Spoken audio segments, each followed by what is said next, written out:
الذي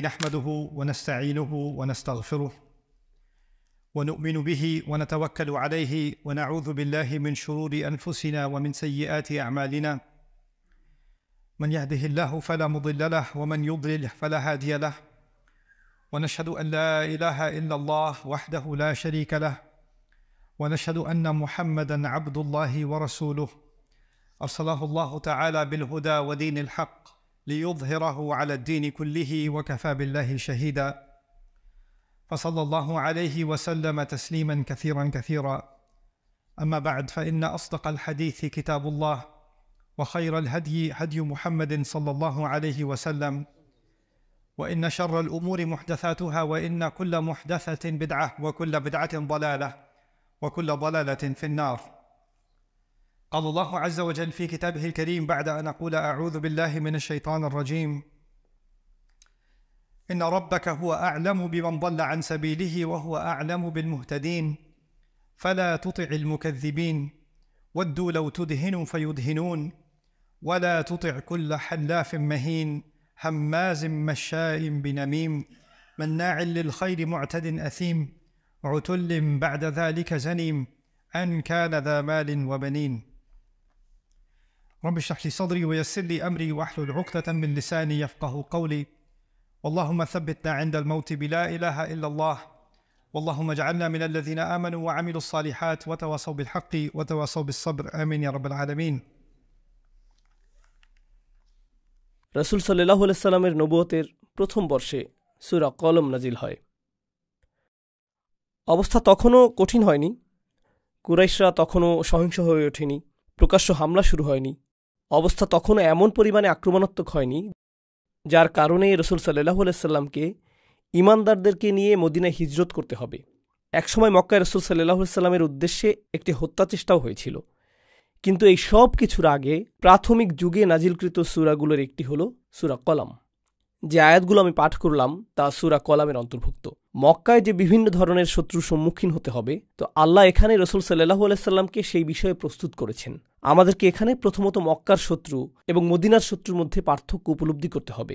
যদিও উভয় ক্ষেত্রেই শত্রু কুরাইশ, মদিনার শত্রুরাও কুরাইশ যারা আসবে যুদ্ধক্ষেত্রে, আর মক্কায়ও শত্রু কুরাইশ, কিন্তু যুদ্ধক্ষেত্রের শত্রু এবং আদর্শিক শত্রুর মাঝে পার্থক্য রয়েছে।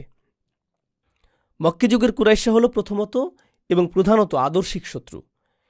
ইসলামের বার্তাটির বিরুদ্ধে রাসূল সাল্লাল্লাহু আলাইহি সাল্লামের মিশনটির বিরুদ্ধে তারা অপপ্রচারের মাধ্যমে লড়াই করার চেষ্টা করেছে। তারা এর বিরুদ্ধে মনস্তাত্ত্বিক লড়াই, বিশ্বাসগত লড়াই করার চেষ্টা করেছে। এটা হলো প্রথম যুদ্ধ। আর যুদ্ধক্ষেত্রের লড়াইটি ছিল দ্বিতীয় যুদ্ধ। কোরআনের 2/3 কথা বলেছে প্রথম লড়াইটি নিয়ে। মক্কি সূরাগুলোর বিষয়বস্তু ছিল এই প্রথম লড়াই। আর এমনকি এই লড়াইটি প্রবল রূপ ধারণ করার আগে, মক্কার সেই আদর্শিক লড়াইটি প্রবল হওয়ার আগেই রাসূল সাল্লাল্লাহু আলাইহি সাল্লামকে প্রস্তুত করা হচ্ছে যে কী ধরনের আক্রমণ আসতে যাচ্ছে। এখানে সূরা কলমে 2 ধরনের আক্রমণের কথা এসেছে, আর ঠিক পরের সূরাটি সূরা হাক্কাতে বাকি আক্রমণগুলোর বিষয়ে এসেছে। তো আজকের খুতবায় আমি চাই যে সংক্ষেপে হলেও আপনারা এই 2 ধরনের আক্রমণের পার্থক্য সম্পর্কে জানুন। এক ধরনের আক্রমণকে আসলে আক্রমণ বলা হয় না। এটাকে মনে হয় যে কেউ আপনার জন্য খারাপ অনুভব করছে, কেউ আপনার জন্য দুঃখ বোধ করছে। যেমন আপনি শুনলেন যে রাসূল সাল্লাল্লাহু আলাইহি সাল্লাম সম্পর্কে মানুষজন বলছে যে তিনি উম্মাদ। যখন কেউ উম্মাদ হয়ে যায় অথবা তাকে জিন আক্রান্ত করে, মাজনুন শব্দটি এই উভয় অর্থই প্রকাশ করে। জুন্না আকলুহু আও আলাইহি জিন, এর অর্থ হতে পারে যে তার মস্তিষ্ক আর কাজ করছে না, তার চিন্তাশক্তি আচ্ছন্ন হয়ে আছে। সে হয়তো কোনো ধরনের বাইপোলার ডিসঅর্ডার বা সিজোফ্রেনিয়া অথবা কোনো ধরনের মানসিক রোগে আক্রান্ত। এটা মাজনুন শব্দটির একটি অর্থ। এর আরেকটি অর্থ হলো কোনো শয়তান অথবা জিন তাকে আছর করেছে। প্রাচীন সময়ে এই 2 ধরনের অর্থই প্রযোজ্য ছিল, কিন্তু যখন তারা নবীজি সম্পর্কে এটা বলতো, তারা এটা বোঝাতো না যে তার উদ্দেশ্য খারাপ, বরং এরকম বলতো তার এতে কোনো দোষ নেই, বেচারার বুদ্ধি লোপ পেয়েছে, নাউজুবিল্লাহ। এভাবেই তারা রাসূল সাল্লাল্লাহু আলাইহি সাল্লাম সম্পর্কে কথা বলতো। তো এখানে তারা ইসলাম অস্বীকার করছে, কিন্তু রাসূল সাল্লাল্লাহু আলাইহি সাল্লামের চরিত্রকে আক্রমণ করছে না। তারা শুধু বলছে যে সে অসুস্থ, সে স্বাভাবিক না, আমরা তার জন্য দুঃখবোধ করছি। তো এটা একটা আক্রমণ, কিন্তু আক্রমণটি তার চরিত্রের উপর না, এটা তার চরিত্রকে সরাসরি আক্রমণ করে না, শুধুমাত্র তার বক্তব্যকে অস্বীকার করার একটা উপায়। আর এর বিপরীতটা আপনি পাবেন সূরা হাক্কাতে। সূরা কলামের শুরুতে এবং শেষে আল্লাহ বলছেন, মা আনতা বিনিআমাতি রাব্বিকা বিমাজনুন, অথবা লা ইউযলিকুনা বিআবসারিহিম লাম্মা সামিউ যিকরা ওয়া ইয়াকুলুনা ইন্নাহু লামাজনুন। এগুলোই সূরা কলামে বর্ণিত অভিযোগ। যখন আপনি সূরা হাক্কাতে যাবেন, আপনি দেখবেন যে তারা তাকে কবি আখ্যায়িত করেছে, তারা তাকে মন গণনাকারী বলেছে। আর একজন কবি এমন ব্যক্তি যে মানসিক বিকারগ্রস্ত নয়, সে যা লিখবে তা নিয়ে সে পরিকল্পনা করে, চিন্তা করে, সে সৃজনশীল, সে এমন কিছু সৃজন করে যা মানুষকে প্রভাবিত করে। তো এখন তারা রাসূল সাল্লাল্লাহু আলাইহি ওয়াসাল্লামের চরিত্রের প্রতি অভিযোগ আনছে। তো একটি হলো প্রত্যক্ষ আক্রমণ, আরেকটি হলো পরোক্ষ আক্রমণ। আর আসলে প্রত্যক্ষ আক্রমণটির মোকাবেলা করা অধিকতর সহজ। কমপক্ষে আপনি আপনার শত্রুকে চিনেন, সে আপনার চোখের সামনে, সে আপনাকে মিথ্যাবাদী অথবা এটা সেটা বলছে, কিন্তু পরোক্ষ আক্রমণটি আপনার উদ্দেশ্যে করা হয় না। তারা যদি রাসূল সাল্লাল্লাহু আলাইহি ওয়াসাল্লামকে মানসিক বিকারগ্রস্ত বলে, রাসূলকে শোনানো এর উদ্দেশ্য না। তারা তার চারপাশের মানুষদের বলতে চাইছে যে তিনি মানসিক বিকারগ্রস্ত, অতএব তারা যাতে তাকে গুরুত্ব না দেয়। কারণ তারা যদি রাসূল সাল্লাল্লাহু আলাইহি ওয়াসাল্লামের চারপাশের মানুষদের কাছে এসে বলে যে সে একজন মিথ্যুক, সে একজন কবি, সে মন গণনাকারী, তার ভিন্ন পরিকল্পনা রয়েছে, তো তখন তারা বলবে যে আমরা তাকে সারা জীবন ধরে চিনি, তিনি একজন সৎ মানুষ, তোমরাই বরং মিথ্যাবাদী। তো এটা কাজে দিবে না। তাই তাদেরকে এমন একটা কৌশল নিয়ে আসতে হবে যা রাসূল সাল্লাল্লাহু আলাইহি ওয়াসাল্লামকে জনবিচ্ছিন্ন করে দিবে। আর এটাই সেই জনবিচ্ছিন্নকারী কৌশল যা তারা উদ্ভাবন করেছিল। এসো এটা ছড়িয়ে দেই যে জিন তার উপর আছর করেছে। কিন্তু আপনি যদি মনোযোগ দিয়ে রাসূল সাল্লাল্লাহু আলাইহি ওয়াসাল্লামের বক্তব্য শুনেন, কোরআন যা বলেছে তা নিয়ে আপনি যদি 1 মিনিটও চিন্তা করেন, আপনি তাৎক্ষণিক উপলব্ধি করবেন যে এটা কোনো জিনের কথা নয়। প্রকৃতপক্ষে এটা এতটাই শক্তিশালী যে জিনও জানে এটা কোনো জিনের বাণী নয়। এমনকি জিনেরা শুনেও বলেছে, ইন্না সামি'না কুরআনান আজাবা, আমরা আশ্চর্যজনক এক কোরআন শ্রবণ করেছি। তাই এই অভিযোগ কাজে আসবে না। কিন্তু উন্মুক্ত আক্রমণে যাওয়ার আগে দ্বিতীয় পর্যায়ের একটা গোপন আক্রমণ, আভ্যন্তরীণ আক্রমণ এসেছে। আর এই সূরাটি সেটাই প্রকাশ করেছে। দ্বিতীয় পর্যায়ের আক্রমণটি হল, আপনি হয়তো আবু লাহাবের মতো ইসলামের দুশমনের কথা শুনেছেন। সে রাসূল সাল্লাল্লাহু আলাইহি ওয়াসাল্লামকে ঘৃণা করেছিল, যদিও সে ছিল তার নিকটাত্মীয়। যখন তার সন্তান মারা যান, সে তখন উল্লাস করেছিল, সে অভিশাপ দিত। তার বিরুদ্ধে আক্রমণে সে ছিল জঘন্য এবং কুরুচিপূর্ণ। অন্য আরেক ধরনের শত্রু ছিল আবু জাহেল, কিন্তু সে ছিল আবু লাহাবের তুলনায় বেশ ভিন্ন ধরনের। সেই বেশ ভিন্ন। আবু জাহেল নোংরা ভাষার ব্যবহার করত না। প্রকৃতপক্ষে আবু জাহেল বলেছিল, ইসলামের বিরোধিতা আমাদের এজন্য করা উচিত যে এটাই আমাদের দেশের জন্য অথবা তখনকার প্রেক্ষাপটে আমাদের গোত্রের জন্য উত্তম। তার গোত্রের জন্য যা উত্তম তাই সে চেয়েছে। আর সে ভেবেছে যে নতুন এই ধর্ম এবং নতুন এই বার্তা হলো বর্তমান সমাজ ব্যবস্থার জন্য একটা হুমকি, আর আমাদের যা রয়েছে ইতিমধ্যেই তা সর্বোত্তম। তো আমাদের এর বিরোধিতা করতে হবে জাতীয় স্বার্থে। প্রকৃতপক্ষে সে তার নীতিতে এতটাই আপোষহীন এবং অকপট ছিল যে এক পর্যায়ে রাসূল সাল্লাল্লাহু আলাইহি ওয়াসাল্লাম ওমর অথবা আমরের মধ্যে একজনকে ইসলামের জন্য কবুলের দোয়া করেছিলেন। আমর হলো আবু জাহেল। আর আল্লাহ ওমর রাদিয়াল্লাহু তাআলা আনহুর দ্বারা সেই দোয়া কবুল করেছিলেন। কারণ এমনকি রাসূল সাল্লাল্লাহু আলাইহি ওয়াসাল্লামও আবু জাহেলের ব্যক্তিত্বের মাঝে শক্তিশালী কিছু গুণাবলী দেখতে পেয়েছিলেন। এমনকি এই দৃষ্টিকোণ থেকেও যে যদি সে শত্রু হয়, কমপক্ষে সে তো গোপনে শত্রুতা করছে না, সে নানান ধরনের অভিযোগ নিয়ে লুকোচুরি খেলছে না। না, আমি ইসলামের বিরোধিতা করি, এই হলো আমার কারণ। আমরা এটা বলছি না যে তার কারণটি ভুল অথবা সঠিক, কিন্তু কমপক্ষে সে তার নিজের সাথে সৎ। তার ভিতরে যা রয়েছে বাইরেও তা প্রদর্শন করেছে। তার কুফরিতে সে অকপট। এই শত্রুর মাঝেও এক ধরনের সততা রয়েছে। সে ছিল ব্যক্তিত্ব সম্পন্ন শত্রু, কিন্তু এরপর আরেক ধরনের শত্রু রয়েছে। প্রসঙ্গক্রমে আবু জাহেল সম্পর্কে আরেকটা বিষয় হল, এমনকি আল্লাহ কোরআনে সর্বপ্রথম নাজিলকৃত সূরা অর্থাৎ সূরা আলাকে উল্লেখ করেছেন, আরাআইতা ইন কানা আলাল হুদা আও আমারা বিত্তাকওয়া। আপনি কি ভেবে দেখেছেন যে যদি সেই ব্যক্তি, এখানে আবু জাহেলের প্রতি ইঙ্গিত করা হয়েছে। আবু জাহেল সম্পর্কে আল্লাহ বলছেন, আপনি কি লক্ষ্য করেননি যে সে যদি সঠিক হিদায়াতের পথে চলত এবং তাকওয়ার নির্দেশ দিত? অর্থাৎ এমনকি আল্লাহও আবু জাহেলের মাঝে সম্ভাবনা লক্ষ্য করেছিলেন, এমনকি আল্লাহও তা লক্ষ্য করেছিলেন। তাই স্পষ্টতই নবীজিও তা লক্ষ্য করেছেন। কিন্তু তৃতীয় এক ধরনের শত্রু রয়েছে, আর এরাই সবচেয়ে ভয়ঙ্কর ধরনের শত্রু। তো আবু লাহাবের মতো শত্রু রয়েছে, আবু জাহেলের মতো শত্রু রয়েছে, আর এরা হলো আদর্শগত শত্রু।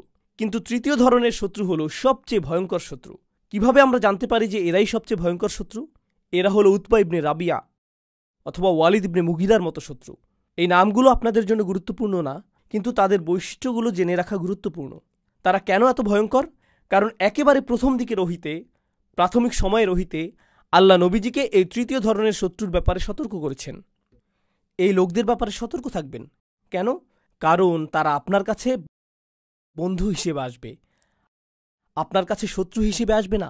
তারা আপনার সাথে হ্যান্ডশেক করতে আসবে। তারা এসে বলবে, যা ঘটে যাচ্ছে তার জন্য আমরা দুঃখ অনুভব করছি, আমি চাই যে তুমি নিরাপদে থাকো, আমি চাই না যে এটা ঘটুক, আমি তোমার পক্ষে রয়েছি। আল্লাহ বলেছেন, ফালা তুতিউল মুকাজ্জিবিন, কারো প্রভাবের বশবর্তী হয়ে যেও না। ইতআ বলতে শুধুমাত্র অনুসরণ বোঝায় না, অনেক অনুবাদ রয়েছে। মিথ্যুকদের অনুসরণ করবে না, কিন্তু আরবিতে ইতআ শুধু অনুসরণ না, আসলে আরবিতে তও অর্থ কোনো কিছুর প্রতি ঝুঁকে যাওয়া। আল মাইলু ইলা শাই। তো প্রভাবিত হইও না, কথা শুনো না, মনোযোগ দিও না। আপনি যখন যথেষ্ট সংখ্যকবার কোনো কিছু শুনতে থাকেন, এটা আপনাকে প্রভাবিত করতে শুরু করবে, সচেতনভাবে অথবা অবচেতনভাবে। রাসূল সাল্লাল্লাহু আলাইহি সাল্লামকে এটা বলা হয়েছে, এই লোকগুলো খুবই প্রভাব বিস্তারকারী, তাদের কাছ থেকে কোনো প্রভাবের শিকার হবেন না, তাদের কাছ থেকে কোনো কিছু নেবেন না। এরা হলো সম্পূর্ণ মুকাজ্জিবিন। মুকাজ্জিবিন অর্থ তারা মনে করে যে আপনি একজন মিথ্যাবাদী। তারা মুখ দিয়ে যা বলে তা গুরুত্বপূর্ণ না, যা তারা আসলেই মনে করে আপনি একজন মিথ্যাবাদী। আর তারা পৃথিবীকেও এটা দেখাতে চায় যে আপনি একজন মিথ্যাবাদী। এরপর আল্লাহ তাদের বৈশিষ্ট্যগুলো বর্ণনা করেছেন। আর আপনি যদি মক্কি সূরাগুলো অধ্যয়ন করেন, আপনি জানতে পারবেন যে আল্লাহর কিতাবে কাফেরদেরকে শুধু কাফিরই বলা হয়েছে, মুশরিকদেরকে শুধু মুশরিকই বলা হয়েছে, শত্রুদেরকে শত্রুই বলা হয়েছে। কিন্তু এই ব্যক্তি, এই চরিত্রটির অনেকগুলো বর্ণনা আল্লাহ প্রদান করেছেন। কোরআনে এরকমটা সচরাচর পাওয়া যায় না, খুবই কম। আর তিনি এটা একেবারে প্রাথমিক যুগে রহিতেই প্রদান করেছেন, যেন রাসূল সাল্লাল্লাহু আলাইহি সাল্লাম এই লোকগুলোর সাথে সাক্ষাৎ করার আগেই এই বিষয়ে প্রস্তুত থাকতে পারেন। আপনি যখন উঁচু পর্যায়ের কোনো মিটিংয়ে যান, প্রথমে আপনার একটা ব্রিফিংয়ের প্রয়োজন হয়, তাই না? আপনি যদি কোনো আপোষ মীমাংসার জন্য যান, সেক্ষেত্রে প্রথমে আপনার একটা ব্রিফিংয়ের প্রয়োজন হয়। উদাহরণস্বরূপ, এখনকার সময়ে জাতিসংঘে অথবা কোনো যুদ্ধের আপোষ মীমাংসার ক্ষেত্রে আপনি প্রবেশ করার আগে আপনার টিম আপনাকে তথ্য প্রদান করবে যে এই মিটিংয়ে আপনার প্রতিপক্ষ কে রয়েছে। তারা সেই ব্যক্তির পূর্ব ইতিহাস প্রদান করবে, তার মনস্তত্ত্ব সম্পর্কে জানাবে, তারা আপনাকে বলবে যে কথা দিয়ে কিভাবে তাকে পরাস্ত করতে হবে, ইত্যাদি ইত্যাদি। আপনি যদি সচেতন রাজনীতিবিদ হন, অথবা সচেতন আমলা হন, অথবা সচেতন ব্যবসায়ী হলেও সেই কথোপকথনে প্রবেশের আগে আপনি যথাযথ প্রস্তুতি গ্রহণ করবেন। আদালতে প্রবেশের আগে আইনজীবীরাও একই কাজ করে থাকেন। খেলার ক্ষেত্রেও দলগুলো এটা করে থাকে, তাই না? তারা আগের খেলাগুলো পুনরায় দেখেন এবং প্রতিপক্ষের দুর্বলতাগুলো চিহ্নিত করেন। কোরআনের ক্ষেত্রে রাসূল সাল্লাল্লাহু আলাইহি সাল্লামের জন্য সেরকম গোপনীয় কোনো কৌশল প্রদান করা হয়নি, বরং আল্লাহ প্রকাশ্যে ঘোষণা করেছেন যে এই ধরনের মানুষের মুখোমুখি আপনাকে হতে হবে। তো আলোচনার বাকি সময়ে আমি আপনাদের কাছে এই বৈশিষ্ট্যগুলো উল্লেখ করব, আর আমি চাই আপনারা উপলব্ধি করুন। আমি মনে করি আল্লাবিবু মিনাল ইশারাতি ইয়াফহামু, জ্ঞানী ব্যক্তির জন্য ইশারাই যথেষ্ট। আপনি নিজেই বুঝে নেবেন যে আমি কিসের উল্লেখ করেছি এবং কার কথা উল্লেখ করেছি, আর কেন এটা এই সময়ে আমাদের জন্য প্রাসঙ্গিক। আল্লাহ বলেছেন, ফালা তুতিউল মুকাজ্জিবিন। প্রথমত, ওয়াদ্দু লাউ তুদহিনু ফায়ুদহিনুন। তারা আসলেই আশা করে যে আপনি কিছুটা ছাড় দিবেন, যাতে তারাও কিছুটা ছাড় দিতে পারে। তারা বলবে, দেখো, আমরা জানি যে তোমাদের সাথে আমরা বেশ আক্রমণাত্মক হয়ে যাচ্ছি, কিন্তু আমরা চাই না এটা, তোমরাই আমাদেরকে এটা করতে বাধ্য করেছো। তোমরা যদি আমাদের সাথে কিছুটা কাজ করো, তোমরা যদি কিছুটা আপোষ মীমাংসা করো, তাহলে আমরা একটা উপায় বের করব। তো তাদের প্রথম কৌশল হলো এটা বলা যে তোমরাই তো ছাড় দিচ্ছ না, যা আমাদেরকে তোমাদের বিরুদ্ধে সহিংস হতে বাধ্য করছে। আমরা সমস্যা না, বরং তোমরাই হলে মূল সমস্যা। কারণ তোমরা তোমাদের অবস্থানে এত অনমনীয়, এত অনর, তোমরা তো আমাদের সাথে একত্রে কাজ করছো না। আমার সাথে একসাথে কাজ করো, আমাদেরকে কিছুটা দেখাও। আর রাসূল সাল্লাল্লাহু আলাইহি সাল্লামের সময়ে তারা বলেছিল,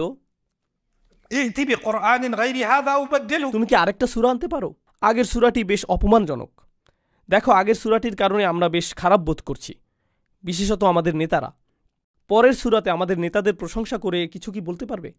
শুধু এটুকু বলবে যে তুমি তোমার পূর্ববর্তীদেরকেও ভালোবাসো, অথবা আমাদের সকলের উচিত নেতাদেরকেও সম্মান করা। ভালো কিছু কথা। আর আমরা এই আগ্রাসী গুন্ডাদের বলে দিব তারা যাতে তোমাদেরকে আর পথে ঘাটে আক্রমণ না করে। আমরা একত্রে একটা সমাধানে আসতে পারি।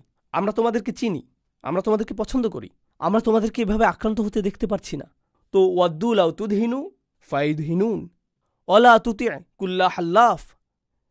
এমন কারো প্রভাবের বশবর্তী হয়েও না যে প্রতিশ্রুতির উপর প্রতিশ্রুতি, তার উপর প্রতিশ্রুতি দিতেই থাকে। হাল্লাফ অর্থ এমন কেউ যে অনেক বেশি শপথ করে। লক্ষ্য করুন, আপনি যদি সৎ মানুষ হন, তাহলে আপনি যেভাবে ব্যবসা করেন, আপনার ব্যবহার মানুষের সাথে যেমন, আর যেভাবে আপনি মানুষের সাথে কথা বলেন, সেটাই আপনার সততা প্রকাশের জন্য যথেষ্ট।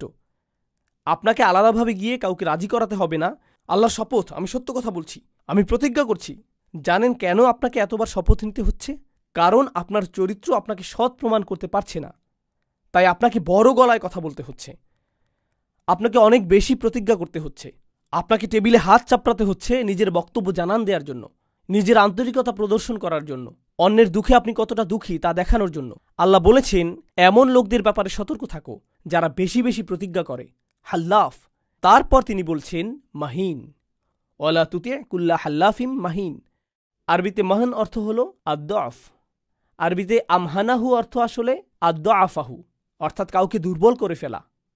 আল্লাহ বলছেন এই লোকগুলো যারা প্রচুর প্রতিজ্ঞা করে তারা আসলে বিশ্বাস করে এমন মজবুত কিছু নেই, তাদের বিশ্বাসে তারা দুর্বল। তো তারা আপনার কাছে আসে এবং এই প্রতিজ্ঞাগুলো করে কারণ কৌশলগত দিক থেকে এটাই তাদের জন্য সর্বোত্তম জিনিস।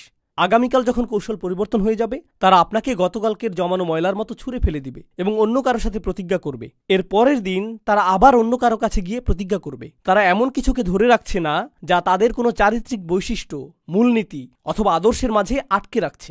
আপনি বলতে পারেন না যে না না না, এই জাতিগুলোর বা কুরাইশদের একটা সংস্কৃতি ছিল বা কয়েক হাজার বছরের পুরনো, তাদের গোত্রীয় মূল্যবোধ ছিল যা তারা মেনে চলেছিল। এটা সত্য নয়। তারা এই মূল্যবোধগুলো মেনে চলে যতক্ষণ পর্যন্ত এই মূল্যবোধগুলো তাদেরকে কিছু সুবিধা প্রদান করে, ততক্ষণ পর্যন্তই তারা তাদের মূল্যবোধ নিয়ে গর্বিত অনুভব করে। যখনই সেই মূল্যবোধগুলো তাদের বিরুদ্ধে যায়, তারা আর সেগুলো পছন্দ করে না। লক্ষ্য করলে দেখবেন যে কুরাইশদের সাথে যা ঘটেছিল তা হলো, মক্কায় কেউ আক্রান্ত হতো না, এটা তাদের একটি নিয়ম ছিল। এটা হারামান আমিনান, এটা তাদের নিয়ম। একটি ক্ষেত্রেই তারা এই নিয়ম ভঙ্গ করতে প্রস্তুত হয়েছিল, আর তা হলো মুসলিমদের ক্ষেত্রে। যে কেউ যে কোনো জায়গা থেকে এসে যে কোনো মূর্তির চারপাশে তাওয়াফ করতে পারে, যা খুশি বলতে পারে, মদ্যপান করতে পারে, যা ইচ্ছা তাই করতে পারে। মক্কার মধ্যে কোনো সহিংসতা ঘটত না। ব্যতিক্রম ছিল মুসলিমরা, তারাই একমাত্র ব্যতিক্রম। আপনি এমন মানুষ দেখবেন যারা বলে, আমরা মত প্রকাশের স্বাধীনতায় বিশ্বাস করি, এগুলো আমাদের মূল্যবোধ, আমরা জীবন দিয়ে হলেও এগুলো ধরে রাখব, আমাদের অধিকার রয়েছে প্রতিবাদ করার, ঘোষণা করার, বিতর্ক করার, নিজ ধর্ম পালন করার। কিন্তু রাজনৈতিকভাবে এটা কিছুটা সমস্যাজনক হয়ে দাঁড়ানোর এবং অন্যদের দৃষ্টিতে এটা খারাপ মনে হবার আগ পর্যন্ত আমরা এতে বিশ্বাস করি, কিন্তু বাক স্বাধীনতায় কিছুটা সংশোধনীর প্রয়োজন। তো বুঝতে পারছেন যে এই আয়াতটি কেন এত গুরুত্বপূর্ণ।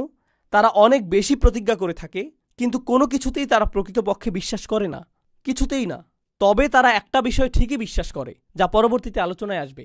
আল্লাহ নিজেই আমাদেরকে বলবেন তাদের ধর্ম কোথায়, তাদের ধর্ম কি, কিন্তু সেটা আসবে শেষের দিকে। ওয়ালা তুতি কুল্লা হাল্লাফিম মাহিন। তিনি এখানেই থেমে যাননি। তারা আপনার কাছে এসে এই সকল প্রতিজ্ঞা করে। তারা আপনার কাছে আসে নিজেদের মধ্যকার কোনো প্রত্যয় নিয়ে না, বরং আপনাকে আপনার অবস্থান থেকে বিচ্যুত করার জন্য। তারা চায় যে আপনিও তাদের মতো হয়ে যান। তারা আসলেই কোনো কিছুতে বিশ্বাস করে না। এই একই জিনিস তারা আপনার জন্যও চায়। তারা ছাড় দিতে চায় এবং আপোষ মীমাংসা করতে চায়, পক্ষ পরিবর্তন করতে চায়। আপনি এমন কেউ হতে পারেন যে কট্টরপন্থী রিপাবলিকান, কিন্তু ডেমোক্রেটদের সাথে গোপন বৈঠক সম্পন্ন হয়। আপনি কট্টরপন্থী ডেমোক্রেট হতে পারেন আর গোপনে আপনি রিপাবলিকানদের সাথে বৈঠক করেছেন, এটাই কোনো সমস্যা নেই। আপনি জনগণের স্বার্থ নিয়ে বক্তৃতা দিচ্ছেন আর পিছনে আপনি ক্ষমতা পাওয়ার জন্য বিভিন্ন পক্ষের হাত পা ধরছেন, তাদেরকে সিজদা করছেন, তাই না? এটাই বাস্তবতা। তো তারা আশা করছে যে আপনিও তাদের মতো হয়ে যাবেন। তারা মনে করে যে আপনিও আপোষ মীমাংসা করবেন, তারা যে খেলায় মেতেছে আপনি সেরকম করবেন। কিন্তু আল্লাহ তার রসুল সাল্লাল্লাহু আলাইহি সাল্লামকে বলছেন যে কারণে আপনি কখনো এই লোকদের সাথে চলতে পারবেন না, তা হলো এই সকল কিছুর আগে আল্লাহ তার রসুল সাল্লাল্লাহু আলাইহি সাল্লাম সম্পর্কে বলেছেন, ওয়া ইন্নাকা লা আলা খুলুকিন আযীম। নিশ্চয়ই আপনি মহান চরিত্রের উপর অধিষ্ঠিত। আপনি ছাড় দিয়ে চলেন না, আপনার মূলনীতি রয়েছে, আপনি অনড় থাকেন। তো এটা হলো তারা যখন আপনার কাছে থাকে এবং আপনার সাথে কথা বলে। এরপর আপনার পিছনে তারা কি করে? প্রতিজ্ঞা করার পরে এবং নিরাপত্তা দেওয়ার পরে তারা চলে যায় হাম্মাজ। এরপর তারা আপনার বিরুদ্ধে অপবাদ রটাতে থাকে, আক্রমণ করতে থাকে। আরবিতে হামজ হলো যখন তীর চামড়া ভেদ করে ভিতরে প্রবেশ করে এবং ভিতরে আটকে যায়, আর যখন আপনি তীরটিকে বের করতে চান এটা চামড়া ছিঁড়ে ফেলে। আপনারা ওয়াইলুল লিকুল্লি হুমাজাতিল লুমাজা সূরাটা জানেন, তাই না? আবার হামাজাতি শায়াতিন কোরআনে এসেছে। হামিজ অথবা হাম্মাজ হলো এমন কেউ যে জানে যে কারো পেছনে কি ধরনের আক্রমণ করতে হবে, যা একটি প্রভাব ফেলবে। তো রসুল সাল্লাল্লাহু আলাইহি সাল্লামের ক্ষেত্রে তারা কি করেছিল?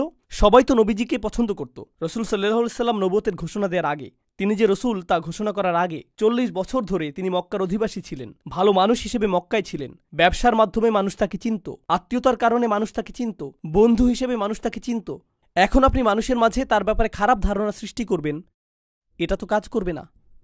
উম্মাদ আখ্যায়িত করাটা কাজে দেয়নি, জিনে আক্রান্ত হওয়ার অভিযোগটি কাজ করেনি। তো এখন যেহেতু তিনি ছাড় দিচ্ছেন না, মক্কাতে আপনাকে তার বিরুদ্ধে বদনাম সৃষ্টি করতে হবে। আপনি কারো কাছে গিয়ে বলবেন মুহাম্মদ প্রকৃতপক্ষে একটা সমস্যা, সাল্লাল্লাহু আলাইহি সাল্লাম তারা বলে না, কিন্তু আমরা বলি সে আসলেই সমস্যা। সে কেন সমস্যা হবে? সে তো অনেক ভালো মানুষ। সেই সমস্যাজনক বলতে তুমি কি বোঝাচ্ছ? আর এই লোকটি যার সাথে আপনি কথা বলছেন, সে পারিবারিক মূল্যবোধে বিশ্বাস করে। তো আপনি তার কাছে গেলেন এবং বললেন, জানো মুহাম্মাদের সমস্যা কোনটা? সে পরিবার ভেঙে দিচ্ছে। কি? মুহাম্মদ পরিবার ভেঙে দিচ্ছে? হ্যাঁ হ্যাঁ, সন্তান তার বাবার বিরুদ্ধে যাচ্ছে, স্ত্রী তার স্বামীর বিরুদ্ধে যাচ্ছে, স্বামী তার স্ত্রীর বিরুদ্ধে যাচ্ছে, মানুষ তাদের পরিবারের বিরুদ্ধে বিদ্রোহ করছে, সে পরিবার ধ্বংস করছে। তুমি জানো না সে পরিবার ব্যবস্থার জন্য একটা হুমকি? ও, তাহলে তো এটা ভালো না। তো সে জানে যে এই লোকটিকে কি বলতে হবে। সে অন্য আরেকজনের কাছে গেল যে হলো পুঁজিবাদী, জানো মোহাম্মদ ব্যবসার জন্য ক্ষতিকর? আর সেই লোকটি বলল, ব্যবসার জন্য ক্ষতিকর বলতে তুমি কি বোঝাচ্ছ? আমরা যদি তার ধর্ম পালন করি তাহলে মক্কায় আমরা অনেক আর্থিক ক্ষতির সম্মুখীন হব, আমরা প্রচুর তীর্থযাত্রী হারাবো। সকল গোত্র যারা বিভিন্ন মূর্তি পূজার জন্য এখানে আসে তারা আর এখানে আসবে না, আমাদের ব্যবসা ক্ষতিগ্রস্ত হবে। কিছু মানুষ পরিবার নিয়ে উদ্বিগ্ন, কেউ নিরাপত্তা নিয়ে, কেউ অর্থ উপার্জন নিয়ে। আর এই লোকটি জানে যে কাকে দিয়ে আক্রমণ করাতে হবে, কিভাবে রাসূল সাল্লাল্লাহু আলাইহি সাল্লামের সুনাম নষ্ট করা যাবে। আল্লাহ বলেছেন, তাদের মিথ্যা প্ররোচনায় প্রভাবিত হও না। ফালা তুতি' কুল্লা হাম্মাজ মাশাইম বিনামিম। তারা হেঁটে বেড়ায়, তারা বিভিন্ন আসরে ঘুরে বেড়ায় এবং তারা নামিমাহ করে বেড়ায়। আরবিতে নামিম শব্দটি এসেছে নাম অথবা নিম্মাহ থেকে। আরবিতে নিম্মাহ হলো খুবই হালকা বাতাস। আপনি যদি একটি মাঠের পাশ দিয়ে হেঁটে যান যার মধ্যে ফুল রয়েছে আর আপনি খুব সামান্য ফুলের ঘ্রাণ পান, এটাকে আরবিতে নিম্মাহ বলা হয়। আর এমন কিছু যা খুবই নাজুক, এটাকেও বলা হয় নাম্মাহ। এজন্য একটি হাদিসে রাসূল সাল্লাল্লাহু আলাইহি সাল্লাম বলেছেন, লা তুমাসসিলু নাম্মাতাল্লাহ। পশু পাখিদের সম্পর্কে বলতে গিয়ে নবীজি বলেছেন, আল্লাহর নাম্মাহকে শাস্তি দিয়ে দৃষ্টান্ত স্থাপন করো না, অর্থাৎ পশু পাখিরা নাজুক। তো এখানে নামিম বলতে বোঝায় সে ঘুরে বেড়ায় আর সূক্ষ্ম কিছু জিনিস ছড়িয়ে বেড়ায় যা উত্তেজনার সৃষ্টি করে। আপনার এমন বন্ধু থাকতে পারে অথবা কর্মস্থলে এমন মানুষ থাকতে পারে যারা সমস্যা সরাসরি সৃষ্টি করে না, তারা শুধু একটি বাক্য ছুড়ে দেয় এবং এরপর আগুন জ্বলে ওঠে, এরপর তারা সে স্থান ত্যাগ করে। এটাই হলো নামিম। আর সে এখানে কিছুটা আগুন জ্বালায়, কিছুটা আগুন ওখানে, আর কিছুটা সেখানে। আমি এই মন্ত্রীর সাথে সাক্ষাৎ করব, আমি সেই রেস্টুরেন্টে গিয়ে অমুক রাজনীতিবিদের জন্য অপেক্ষা করব। ও, আপনি এখানে কি করছেন?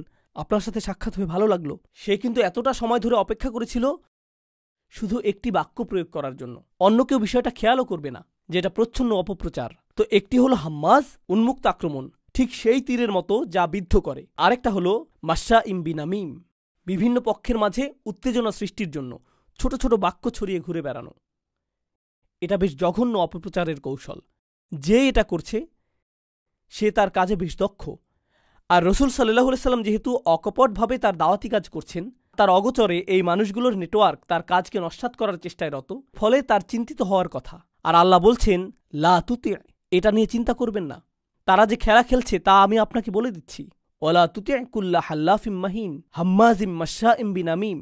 আর তাদের প্রকৃত অবস্থা আল্লাহ জানাচ্ছেন, মান্নাইল লিল খায়র মু'তাদিন আথিম। তারা বলে বেড়ায় যে আমরা দেশের কল্যাণ কামনা করি, আমরা আমাদের জনগণের নিরাপত্তা নিশ্চিত করব, আমরা জাতীয় স্বার্থ রক্ষা করতে চাই। আল্লাহ বলেছেন, এই মানুষগুলোই তারা যারা ভালো যে কোনো কিছুকে বাধাগ্রস্ত করে। মান্নাইল লিল খায়র। আর তারা নিজেদের গণ্ডির মধ্যে সকল আইন ভঙ্গ করে, মু'তাদ। আর তারা প্রতিনিয়ত পাপের মধ্যে আছে, প্রতিনিয়ত অন্যায়ের মধ্যে রয়েছে। এরা হলো সবচেয়ে খারাপ ধরনের মানুষ। মান্নাইল লিল খায়র মু'তাদিন আথিম। একই সাথে এটা বর্ণনা করছে যে এই লোকগুলোর মনে অন্য কারো প্রতি শুভকামনা থাকে না, বরং তারা কল্যাণের ক্ষেত্রে বাধা হয়ে দাঁড়ায়। তারা কোনো ধরনের কল্যাণের প্রসার ঘটতে দেয় না। আর এই সবগুলো উল্লেখ করে আল্লাহ বলছেন, উতুল্লিন বা'দা যালিকা জানিম। আরবিতে উতলা হলো একটা জমি যা কেটে ফেলা হয়েছে অথবা খুঁড়ে ফেলা হয়েছে। আপনার উঠোনে যদি পুকুর তৈরির জন্য একটা গর্ত খুঁড়েন, তখন একপাশে মাটি স্তূপ করে রাখা হয়। এখন এই যে মাটিগুলো জমির মাটি থেকে আলাদা করা হয়েছে, এটাই উতলা। একজন ব্যক্তি যে উতুল, সে নিজেকে অন্য সকলের চেয়ে আলাদা মনে করে। অন্য সকলে হলো কীটপতঙ্গ এবং পশু, কীটপতঙ্গ এবং পশু। অন্য সকলে হলো শুধু সংখ্যা এবং পরিসংখ্যান। গুরুত্বপূর্ণ বিষয় হলাম আমি এবং আমার আশেপাশের মানুষজন। এগুলোই গুরুত্বপূর্ণ। অন্য সকলের সাথে যা ঘটার ঘটবে। আর শেষ অংশে আল্লাহ বড় ধরনের একটা অপমান করেছেন, বা'দা যালিকা জানিম। সর্বশেষ যে অপমান আল্লাহ করেছেন তা হলো এই সকল বৈশিষ্ট্য ছাড়াও সেই ব্যক্তিটি জানিম। আরবিতে জানাম হলো এমন ব্যক্তি যে দাবি করে যে সে একটি গোত্রের অন্তর্ভুক্ত, কিন্তু প্রকৃতপক্ষে সে সেই গোত্রের অন্তর্ভুক্ত নয়, অথবা সে অবৈধ সন্তান, অর্থাৎ বিবাহ বহির্ভূত সম্পর্ক থেকে যার জন্ম। এরকম ব্যক্তিকে তারা বলতো জানিম। ইদ্দা আন্নাহু মিন কওম লাইসা মিনহুম হাযা হুয়া জানিম। তো সে দাবি করছে যে সে একটি গোত্রের অন্তর্ভুক্ত, কিন্তু সে আসলে তা নয়। আল্লাহ এই শব্দটি ব্যবহার করে এই ব্যক্তিটিকে বর্ণনা করেছেন যার কোনো আনুগত্য নেই, এমনকি তার গোত্রের প্রতিও, এমনকি তার পরিবারের প্রতিও তার নিজে ছাড়া অন্য কারো প্রতি আনুগত্য নেই। সে চূড়ান্তভাবে নোংরা একজন রাজনীতিবিদ, বক্তব্যে খুবই পারদর্শী, অপপ্রচারে খুবই পারদর্শী, কৌশলে সিদ্ধহস্ত, কোনো কল্যাণের প্রসার রোধে প্রতিজ্ঞাবদ্ধ, আর নিজে ছাড়া অন্য সকলের প্রতি আনুগত্যহীন। অতুল্লিন বাদা যালিকা জানিম। এই সব কিছুর পরেও তার কেন প্রভাব রয়েছে? সে যদি এতই জঘন্য মানুষ হয়ে থাকে, এরকম মানুষের কেন প্রভাব রয়েছে? আনকানা যা মালিন ওয়া বানিন। তার অর্থ এবং লোকবল রয়েছে, এটাই তার আদর্শ, অর্থ সম্পদ। আর আগের দিনে বানিন হল আপনার লোকবল, তারা হলো আপনার সহযোগী। গোত্রগত বিবেচনায় বানিন হল আপনার সেনাবাহিনী। যেমন প্রাচীন সময়ে ইয়াকুব আলাইহিসসালামের সন্তানেরা নিজেদেরকে উসবাহ বলে আখ্যায়িত করেছিল, তাই না? নাহনু উসবাহ, কারণ তারা গৃহের সেনাবাহিনী, তারাই গৃহের নিরাপত্তারক্ষী। আধুনিক সময়ে বানিন অর্থ শুধু এটা না যে আপনার সন্তান সন্ততি রয়েছে। আধুনিক সময়ে বানিন হল আপনি সামরিক শক্তির অধিকারী, পারমাণবিক শক্তির অধিকারী, ট্যাঙ্কের অধিকারী, আয়রন ডোমের অধিকারী। এগুলো আপনার বানিন। আর আপনার অর্থসংস্থানকারী উৎসও রয়েছে। আনকানা দা মালিন ওয়া বানিন, শক্তির অধিকারী, অর্থের অধিকারী। অর্থ থাকলে সত্য আপনার সাথে থাকবে। এটা আল্লাহর মূল্যায়ন সেই ধরনের মানুষ সম্পর্কে রসুল সাল্লাল্লাহু আলাইহি ওয়াসাল্লামকে যাদের মোকাবেলা করতে হবে। কিন্তু কোরআনের বিচক্ষণতা হলো আল্লাহ বলেননি যে উতবা ইবনে রাবিয়া থেকে সতর্ক থেকো, ওয়ালিদ ইবনে মুগিরা থেকে সতর্ক থাকো। না না না, কুল্লা হাল্লাফিম মাহিন। কুল্লা অর্থ এরকম প্রত্যেক ব্যক্তি থেকে যে এটা এটা এটা করে। আর সূরা কলামের শুরুতে এই বৈশিষ্ট্যগুলোর উল্লেখ করে আল্লাহ গোটা বিশ্বের মুসলিমদেরকে প্রস্তুত করেছেন নোংরা রাজনীতিবিদদের সম্পর্কে এবং তাদের নোংরা কৌশলগুলো সম্পর্কে, যা সামনে এসে তারা তাদের আনুগত্য প্রদর্শন করে। তাদের কোনো ধর্ম নেই একমাত্র অর্থ এবং ক্ষমতা ছাড়া। এছাড়া কোনো ধর্ম নেই।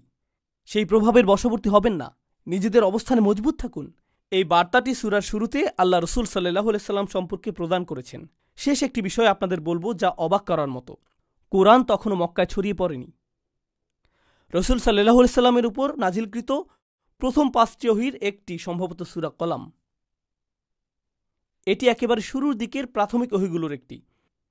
এটা থেকে মনে হয় যে তিনি ইতিমধ্যেই আদর্শিক লড়াইয়ে জড়িয়ে পড়েছেন, কিন্তু না। এখানে রসুল সাল্লাল্লাহু আলাইহি ওয়াসাল্লামকে প্রস্তুত করা হচ্ছে, আর এখানে শত্রুদেরকেও জানান দেয়া হচ্ছে যে তোমরা মনে করেছ যে তোমরা যা করো তা ঘরের ভিতরেই আবদ্ধ থাকবে, আর এই সম্পর্কে আল্লাহ কিছু জানেন না। আল্লাহ জানেন এবং তিনি তার রসুলকেও জানিয়ে দিয়েছেন আল্লাহর কাছে গোপন কিছুই নেই, তোমরা প্রকাশিত হয়ে গিয়েছ। এই লোকগুলো সর্বোচ্চ চেষ্টা করে তাদের কৃতকর্ম গোপন রাখার জন্য। এজন্যই তারা হেল্প করতে থাকে, বারবার প্রতিজ্ঞা করতে থাকে। তাদের গোটা প্রচারণার উদ্দেশ্যই হলো তাদের কৃতকর্ম গোপন রাখা, নিজেদের হাতকে সরাসরি রক্তে রঞ্জিত না করা, জঘন্য কাজগুলো অন্য কাউকে দিয়ে করিয়ে নেয়া। এই জন্যই তারা নামিমাহ করে বেড়ায়। আর আল্লাহ কি করলেন? আল্লাহ তাদের প্রতি আঙ্গুলি নির্দেশ করে দেখিয়ে দিলেন। তিনি সকল আবরণ, সকল অপপ্রচার, সকল ধূম্রজাল দূর করে দিলেন যার পেছনে তারা লুকিয়ে থাকত। এটাই আল্লাহর কিতাবের শক্তিমাত্রা, যে এটা শয়তান এবং শয়তানের বাহিনীর কৌশলকে এমনভাবে প্রকাশিত করে দেয় যা শুধু আল্লাহর পক্ষেই সম্ভব। আল্লাহ আমাদেরকে সত্যের পথে দৃঢ় থাকার সামর্থ্য দান করুন, আমাদেরকে ব্যক্তিগতভাবে এবং উম্মাহ হিসেবে রক্ষা করুন, যাতে আমরা কখনোই এখানে বর্ণিত মানুষগুলোর চক্রান্তর জালে আটকা না পড়ি। বারাকাল্লাহু লি ওয়া লাকুম ফিল কুরআনিল হাকিম ওয়া নাফা'নি ওয়া ইয়্যাকুম